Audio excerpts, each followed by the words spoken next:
Everyone thought he was a useless idiot, but he turns out to be the strongest hero who is pretending to be normal and immediately creates a harem. Alan used to be the strongest hero, but he got tired of saving worthless Reddit mods from the FBI, so when he was about to die, he made a wish to the mommy milker's goddess that he wants to live like a normal man in his next life. His wishes come true as he wakes up in his bedroom while his dipshit blue-haired feminist-looking brother, who I'll call Karen, tells him that their father wants to meet them. His dad turns out to be an even bigger piece of shit noble, who calls him garbage for being level 1 even after so many years and not even getting any divine powers as all nobles get. He then kicks him out of the family, claiming that he can go work in the red light district after wearing a sundress. Alan gets out of the castle, completely unfazed, as he was waiting for this moment so that he can spend this life having fun and not worrying about other people, but realizes that he still has his powers from the last life. Just before he could go wander around, he hears a girlish screaming coming from a distance. It turns out to be two girls with an incredible pair of juicy plots fighting against some monster. The lesbian tomboy wearing armor tries to slash and stab the dog monsters, but her incompetent ass can't kill them completely, and they heal back up. She tells the princess named Lisa to run away while she blocks the dog monsters, but as we know, girls are pretty stupid in stressful conditions, so she simply stands behind her while Betty the unwanted lesbian tries her best to keep the monsters at bay. Alan watches it from a distance by using his magical eyes and remembers how, when they were young, some men at a party were making fun of him for having a big ass. But Lisa stepped in and told those men that everyone likes thick femboys. This makes him want to help her in this situation, just as the incompetent warrior woman falls to the ground and one of the dogs slashes her on the body, leaving her knocked on the ground. The monsters were just about to finish the job, but Alan musters all of his magical energy and decides to become Flash as he appears in front of the princess at the very last moment, grabbing the dog by its throat. Lisa tells him that PETA will get triggered, but Alan doesn't care and kills 3 of the monsters before jumping in the air and scanning the remaining monster. He finds out that they all have a core inside of them, so he uses his special ability that creates a bunch of ethereal swords around him and gang bangs the dog monsters, giving PETA a heart attack. The armored butch apologizes to Lisa for her incompetent ass and promises to join the kitchen like a good girl next time. Alan overhears all this and walks back to them, putting his hands on her melons, and uses his healing magic to heal her completely. This heals her completely, which really shocks them, as everyone knew that Alan was a useless creep with a foot fetish, but he immediately lies that he just learnt this healing magic in the church to treat himself when girls pepper spray him away. He asks Lisa what the hell is she doing out in the countryside, and Lisa explains that while she was praying to the mommy milker's goddess, she received a prophecy that she needs to go to a faraway village and help the hero to achieve his goal, otherwise their entire kingdom will get filled with degenerate furries and femboys. That's why she left the capital alongside Betty, who was one of the strongest female warriors, even though she got defeated by even the weakest man. Alan didn't want to make the topic political, so he got up and went to fix the carriage, and surprisingly enough, he used his redo of healer magic and fixed the wagon completely. While traveling through the countryside, Lisa asks him to get a job in the royal capital as his abilities are amazing, and even tells him that she will let him sniff her socks, which was very enticing, but Alan refuses and claims that he simply wants to live a normal life away from fame and people. Lisa gets sad, but he promises to accompany her while she is roaming through the countryside in search of the hero. After a while, they finally reach the village that she was looking for, and surprisingly enough, they don't find any monsters roaming around the area, which is very rare. They walk around the village, but it looks empty until they finally see a horde of people, while a girl gets kicked out of an old man's house. This flat-chested girl turns out to be Akira, who is the current hero and holds the all-powerful sword that once belonged to Alan in his previous life. The flat-chested disappointment doesn't even recognize Lisa and asks them to take her out to lunch first. While inside a restaurant, they start eating, and Akira tells them that she was wandering around the village when she spotted a young girl running through the woods. She grabbed her and asked if she is fine, but she claimed that the dragon was going to eat her. Hearing this, she decided to slay the dragon and hid the girl in a small cave before heading into the village to get some more information. But when she entered the old man's house to ask questions, he replied that he doesn't talk to girls who are flatter than the earth and threw her out. Alan finds all of this a bit suspicious and theorizes that there is a possibility that these absolute degenerate villagers are trying to sacrifice the girl's life in order to gain protection from the dragon, and that's why they can't see any monsters around the area. This theory makes sense to all of them, so Akira decides that she is going up the hill and slaying the dragon by herself. Lisa immediately volunteers to go with her, as according to the prophecy she needs to guide the hero, and Betty obviously follows Lisa in the hopes of smashing her one night. Alan takes a deep breath as he realizes that all the three of them are girls, which means they can't get anything done on their own, so he decides to go with them, in case they get overpowered by the dragon. While climbing up the hill, Akira seems to be very confident in her abilities and draws up a plan, claiming that she will go straight up and face the dragon, while the others should go around the mountain and pincer the monster. Alan knows that this hero is completely useless and will get destroyed, so he offers to go from the front alone, while the girls go around the mountain. But Akira is high on girl power and tells him that just because he has a sword in his pants doesn't mean that he is stronger than her, and promises to prove it by sparring with him once she is done with the dragon. Alan knows that arguing with these woke feminists is useless and agrees to the plan. Akira ends up going straight up to the dragon, who immediately gets up and shoots a massive flame blast at her. She dodges it somehow and uses her special abilities to cast lightning on the dragon, but her magic is so weak that it simply tickles the dragon as he laughs at her face. Suddenly, the dragon shows her that the little girl is also here, and reveals that he simply wanted to have fun terrorizing and fatcheming the villagers, and also calls her a dishwasher, which pisses her off. She musters all of her strength and rushes in with a lightning attack, slashing the dragon cleanly before posing like a hero, but when she turns around, she finds the dragon completely unharmed. He laughs and slaps her into oblivion, which completely incapacitates her as she lies on the ground, waiting for the dragon to finish her, but thankfully, Alan comes to her rescue and slashes one of the dragon wings cleanly, knocking the dragon down. He then tells the useless trio to get out of the area while the dragon charges at him with full speed, but Alan simply uses his magic attack to throw an aerial slash which hits the dragon and stops him in his tracks. The dragon is very confused as he is the Red Dragon King, the strongest dragon in the world, but Alan immediately scans him and was ready to deliver the final blow, but the dragon starts running away like a total before jumping on top of the girls after some truly shitty animation.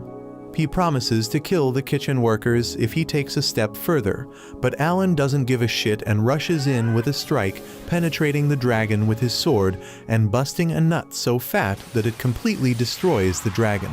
Everyone rejoices at the victory, and Alan realizes that these hoes can't survive a day in this world without her and decides to delay his retirement till Lisa's work is done. The next morning, he wakes up by the tree only to find Lisa staring at his ugly mug. He asks why the hell is she acting like such a creep, but she replies that she couldn't believe how a person could be this ugly and was taking a closer look. He then looks around to see the little girl sitting and watching while the flat hero Akira and the big melon Betty are having a sparring match to decide who gets to bang Lisa first. Suddenly, Alan remembers that yesterday, Lisa used Saint Class healing magic on Akira when she was injured, but Lisa tells him not to divulge this information to anyone else as it is a secret she has been keeping, and Alan promises that her secret and virginity both will be safe with him.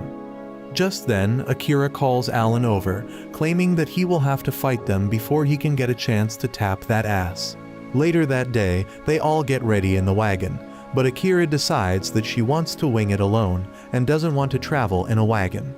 Alan asks whether she would be alright, but she promises that she knows how to handle herself and tells them that she will be taking the girl with her to Epstein's Island. This makes Alan suspicious, so he tells her to beware of FBI, and she goes off on her way. Alan and the rest proceed into the wagon, where Lisa apologizes to Alan because in the last fight against the dragon, his sword broke, and tells him that she wants to go to a nearby village which is filled by degenerates, because her friend called Noel lives there and forges amazing swords. Alan tells her not to worry about it, but agrees to go into the village regardless. Meanwhile, back at Alan's house, his father and his ass brother Karen are talking about how their plan failed. It turns out that it was them who sent the monster dogs to attack the princess, as well as they made a deal with the dragon to kill the hero, as they want to take revenge on the kingdom. Karen starts shouting like a mad blue-haired woman calling the manager, but his father tells him to shut his ass up, while he turns his attention towards an old butler-looking dude and tells him to get more information about the whereabouts of the princess. Back at the village, Alan is shocked to see the area filled with furries, femboys, and other manners of degeneracy and wonders how they are not shot already, but decides to keep his mouth shut and goes into the house of Noel. Inside, they find her lying on the floor, which gives Lisa a scare, but it turns out that she was just exhausted after working all night.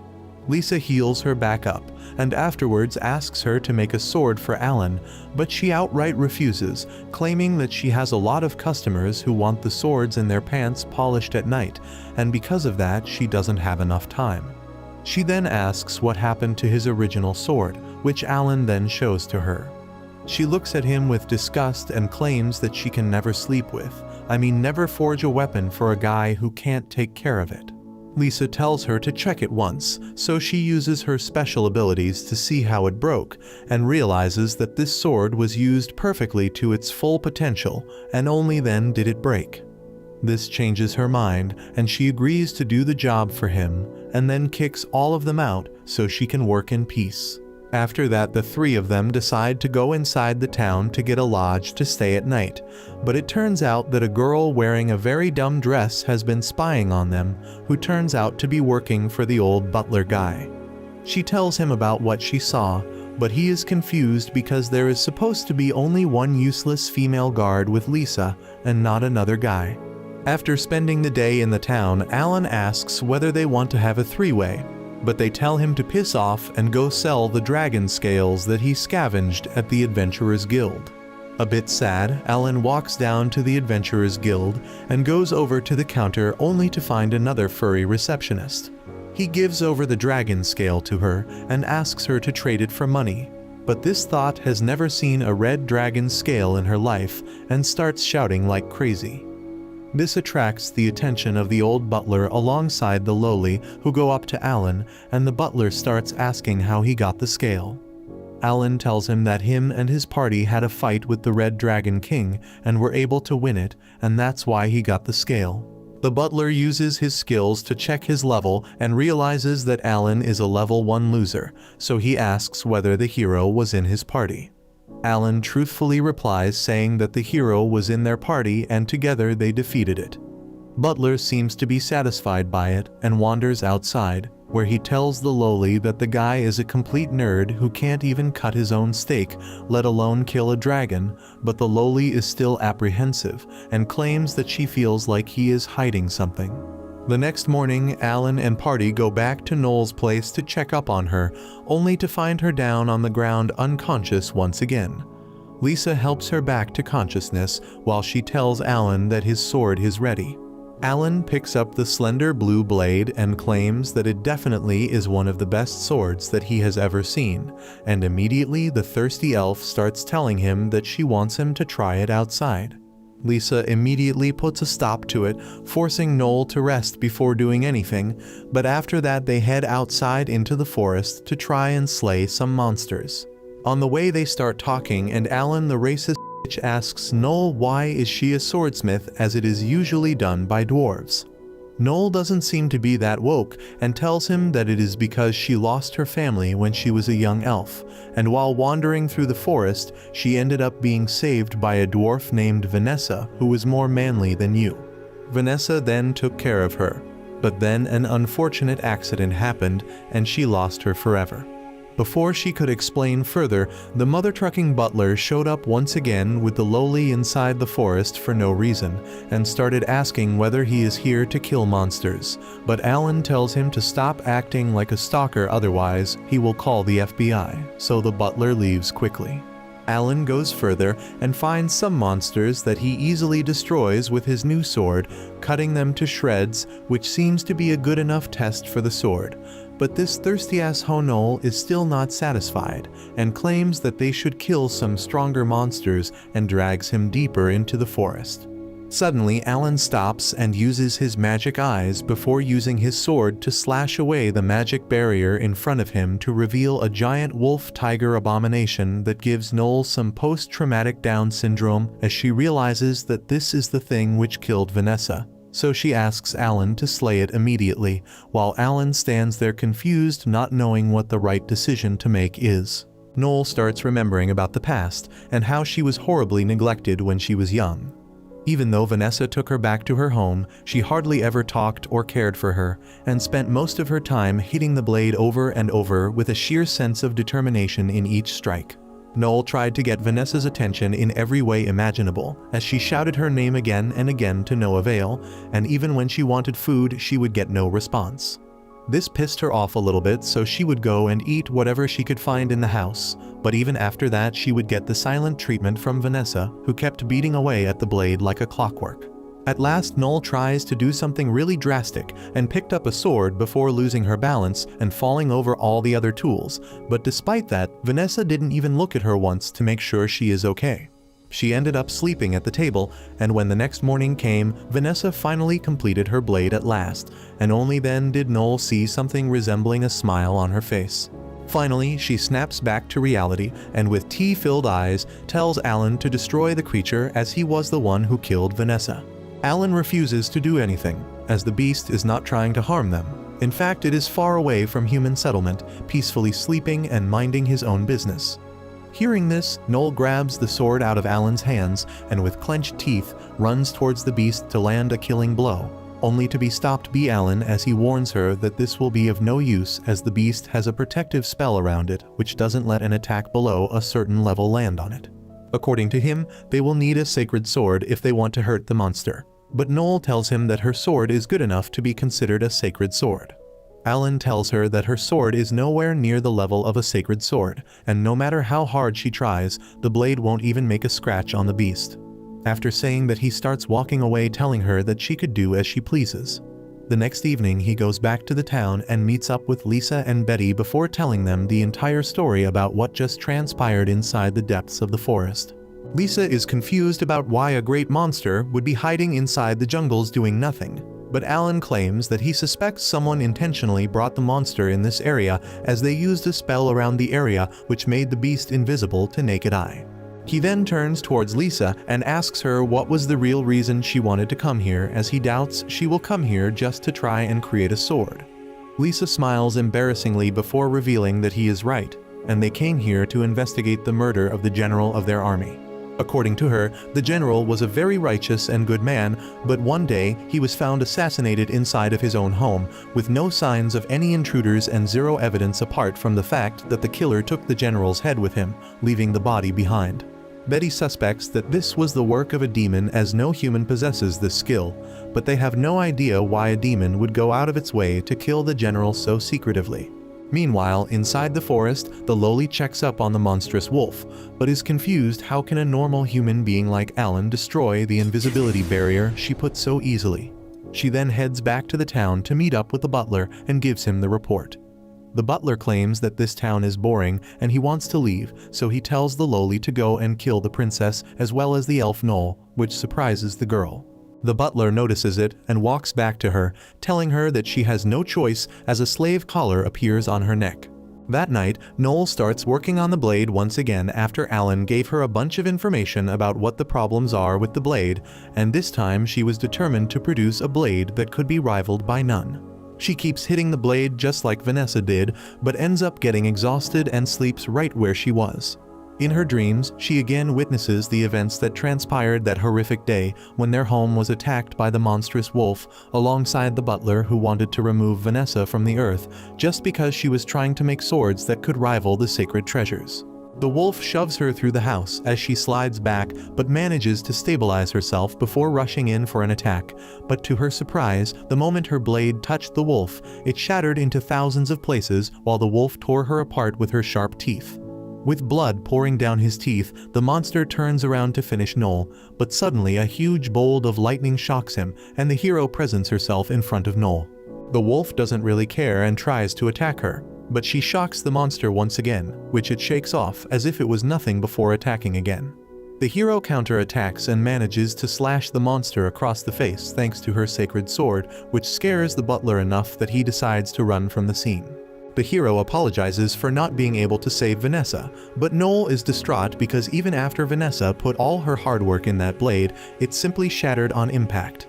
She cries her heart out, vowing that she will make a blade which is better than a sacred sword. The next morning, she wakes up feeling much better and lighter. She wonders whether Lisa healed her and comes out to check, but finds no one, so she gets to her work again, while it turns out that Alan healed her at night to make sure she remained healthy. Later that day, she finally finished the sword, and this time confident that the sword was strong enough to compete with a sacred treasure, she wanders out at night all alone to try and kill the monster.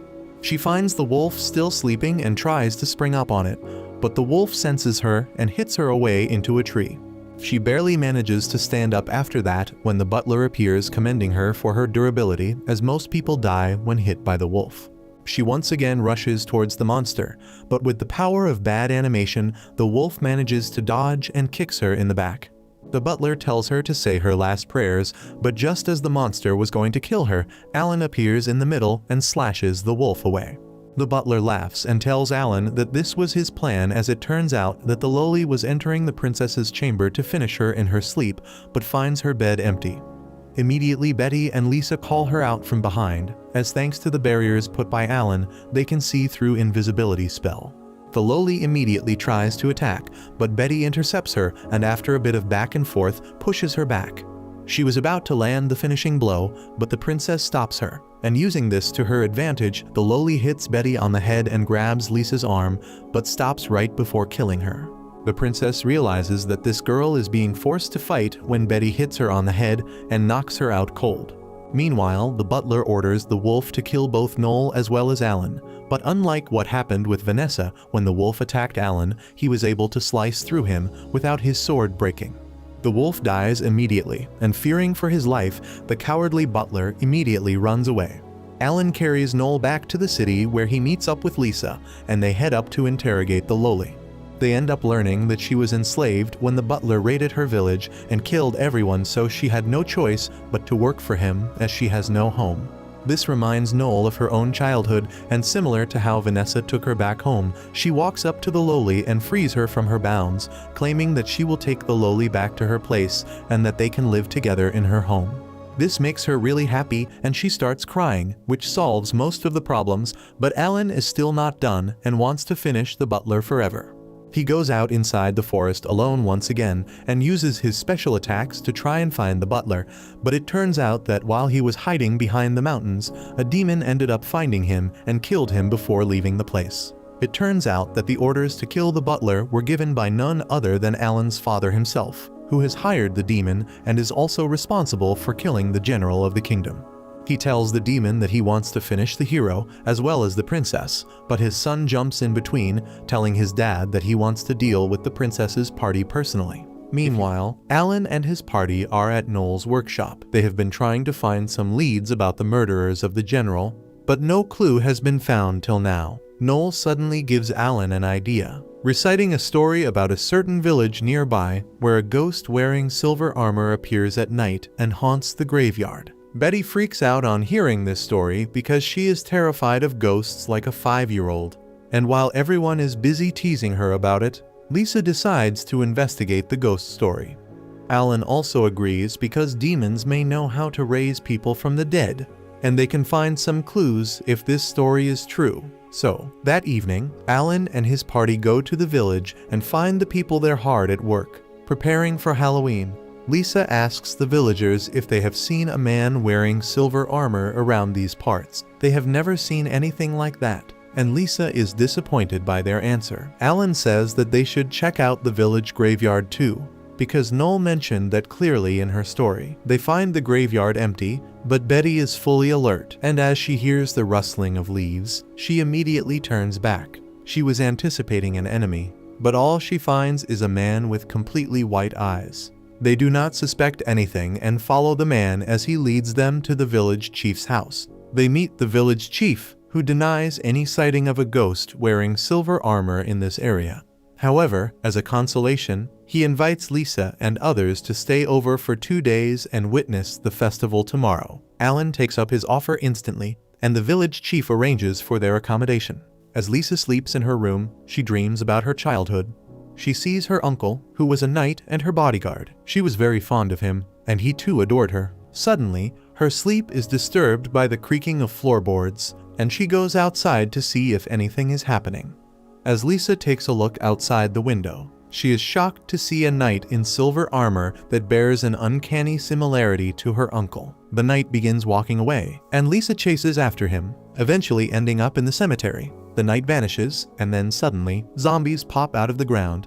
Lisa screams in terror, but then Alan wakes her up. It turns out that she was just having a bad dream, but the feeling of terror and loneliness has not yet left Lisa, so she clings to Alan and asks him to let her stay like this for a while. The day changes, and the next evening, the villagers dress up as ghosts to celebrate Halloween. They light a huge bonfire and dance around it, while Alan and the girls watch them. Suddenly, the white-eyed man from yesterday approaches them and asks them to join the festival. Lisa says that she is tired, so she will take a rest, but asks Betty and Alan to enjoy the festival. Alan is suspicious of foul play going on in the village, so he uses his magical eyes to quickly scan them.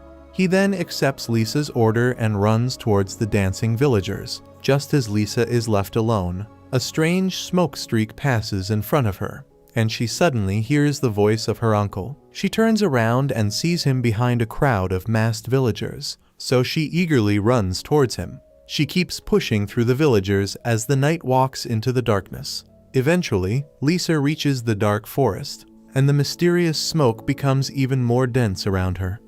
The Silver Knight appears before her, and it is indeed her uncle. He tells her that coming to a forest at night is dangerous, but Lisa simply replies that she fears nothing because he is here with her. She recalls that he was once guarding her while she was taking a dangerous mountain route. Their carriage was attacked by monsters, so her uncle rushed outside to fend them off. He tried his best to protect Lisa and attacked a monster targeting her. However, the monster did not die with his first strike and attacked him instead. The knight was seriously injured, and the monster grabbed him in its jaw and started flying away. The knight used all his power to stab the monster through the heart, and both of them fell down into the river below.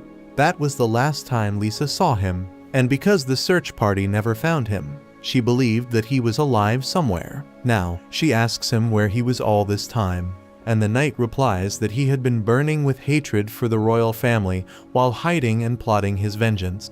The knight tells Lisa that her father, the king, is trying to kill her, and she struggles to believe what she just heard. Her uncle claims that the emperor is targeting people born with natural gifts. He says that those gifted people include the hero, Noel, the general who lost his life, and even Lisa, who has the power of a saintess. The knight believes that the king considers people like them to be the apostles of God who will rebel against him and destroy his country. That is why he is going to kill all of them. The knight then stretches his hand towards Lisa, asking her to join him and defeat her evil dad. Lisa is stunned by his words, but she still decides not to trust him blindly. She claims that even if what he said is true, she believes that they can resolve this issue by talking peacefully with the king. The knight realizes that the girl is not going to fall for his act, So he reveals his true nature and begins levitating using dark magic. He attacks Lisa, but then suddenly, Alan arrives there to save his girl. He blocks the knight's attack and forces him to back up.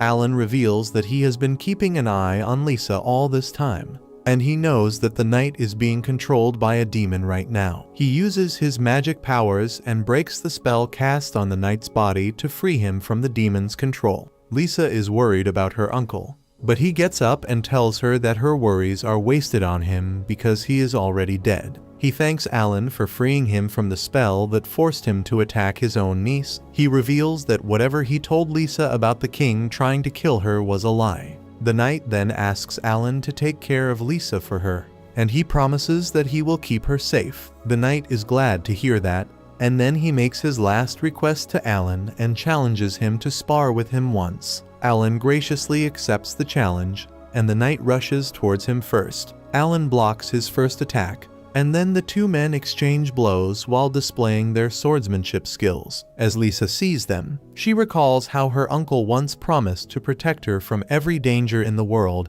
until a man stronger than him was ready to stand by her side. Today is the day her uncle's long wish came true, and as he lays in Lisa's lap after being defeated by Alan, he tells her to stop crying. He says that she truly was like a daughter to him, and wishes her lifelong happiness as he takes his final breath. Later that night, as Alan is watching over the village from the fortified wall, the village chief approaches him. He asks Alan how long he has known their secret, and he reveals that he knew it from the beginning. All the people in this village were dead, and the village chief was the one controlling them with magic. Alan says that despite knowing that, he didn't want to bother this peaceful village. However, the village chief does not intend to live with his mercy, because he is actually a demon. He summons out his zombies to attack him, but Alan uses his power and breaks the control of the village chief over the zombies. He then sends a flying slash that cuts the demon village chief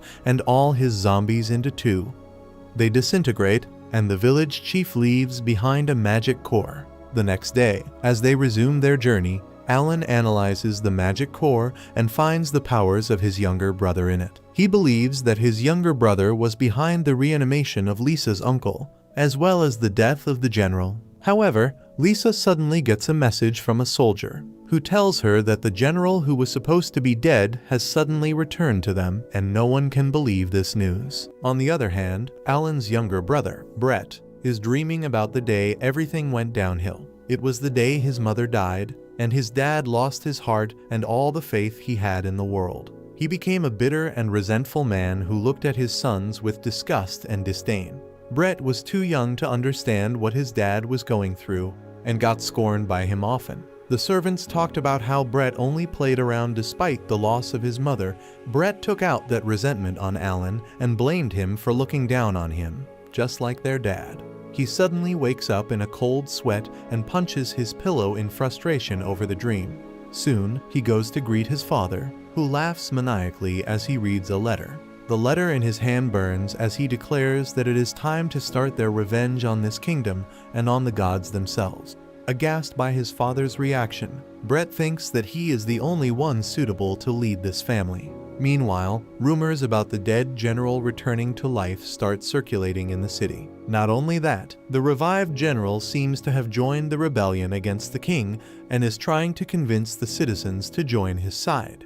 Captain Edward of the Royal Knights and his assistant are walking through the city, listening to the gossip and rumors.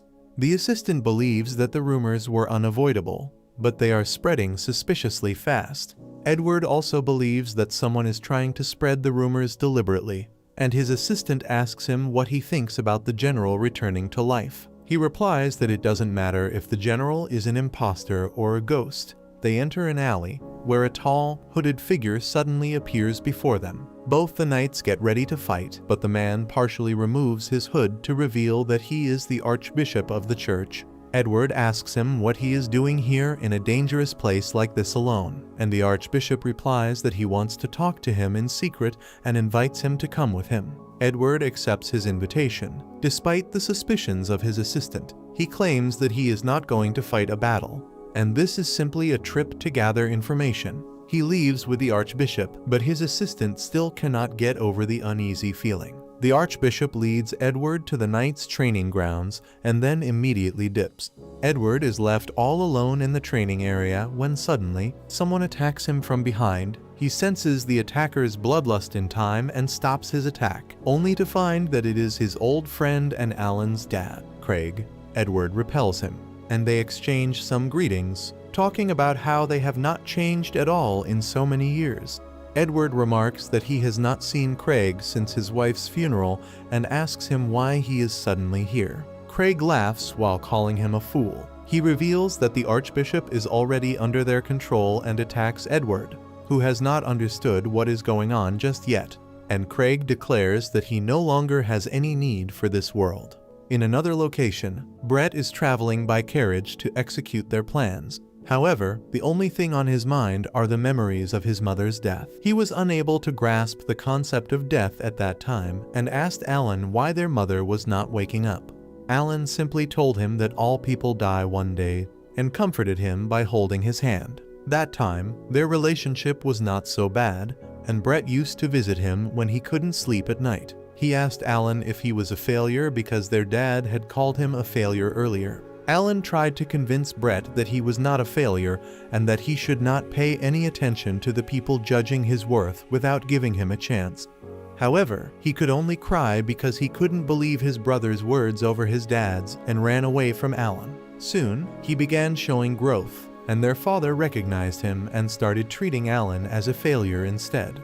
Brett was happy to receive Daddy's attention, and also frustrated that, despite everyone calling him a loser, Alan paid it absolutely no mind. Brett told him that he was unworthy of their family name, but Alan told him that if he ever finds himself going down the wrong path, he should ask him for help.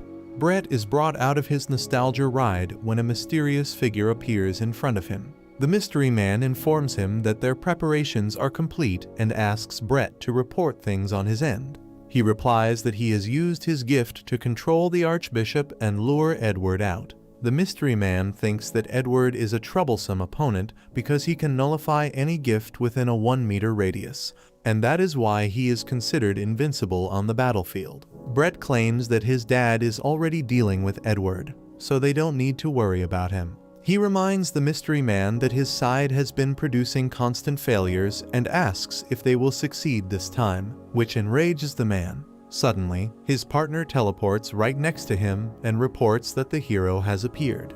Meanwhile, the hero Akira and the girl Sarah, whom she adopted, are traveling through the city. Akira notices a hooded figure following them, and she quickly increases her pace.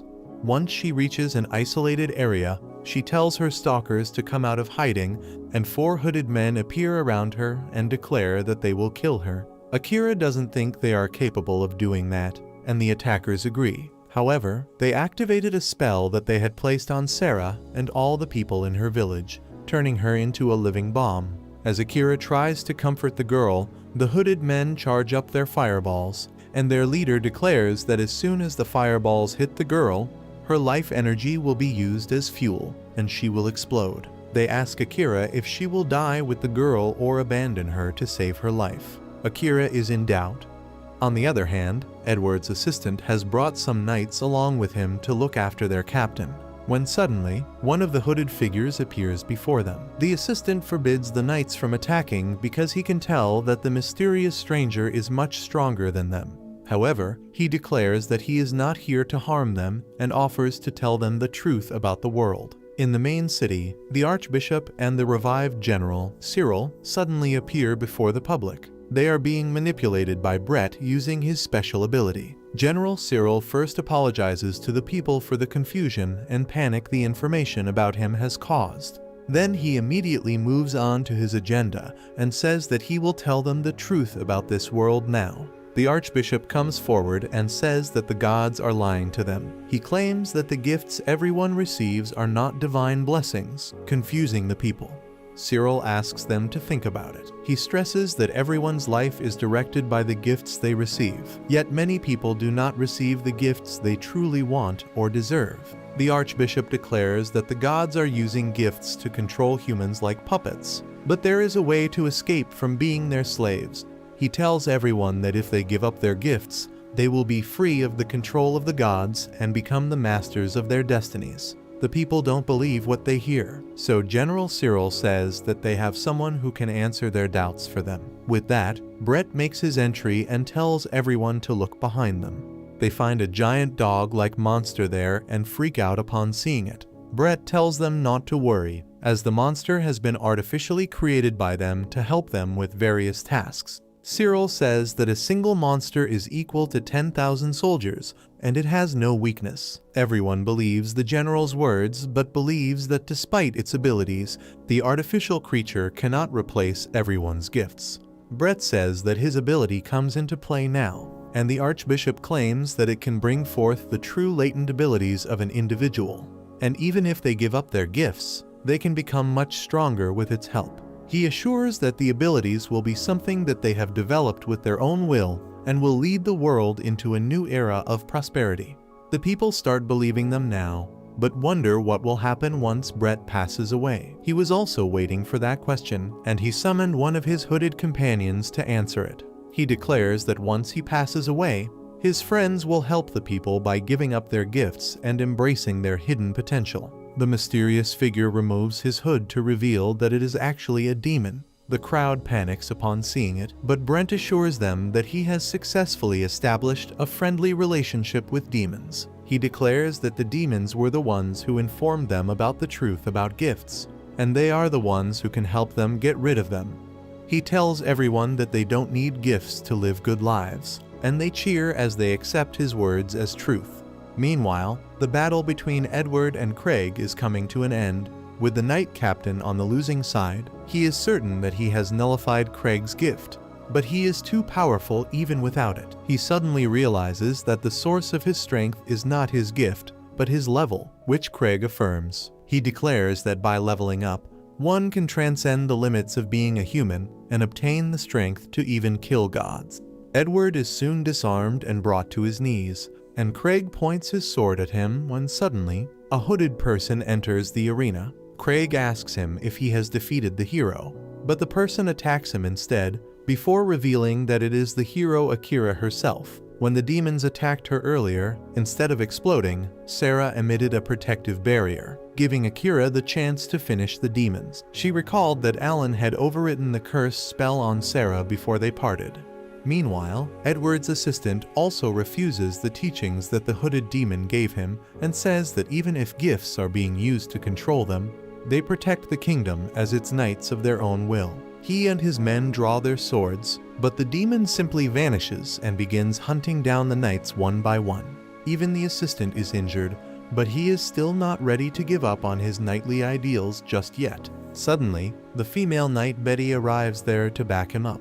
Back at the city square, Brett is basking in the glory as the people accept him as their savior, when suddenly he hears a familiar voice asking if he is enjoying himself. He looks ahead and finds that Alan is here. If you liked this video, make sure to subscribe for part 5, and make sure to check out this brand new anime about a loser who gets reincarnated as a prince with godly abilities.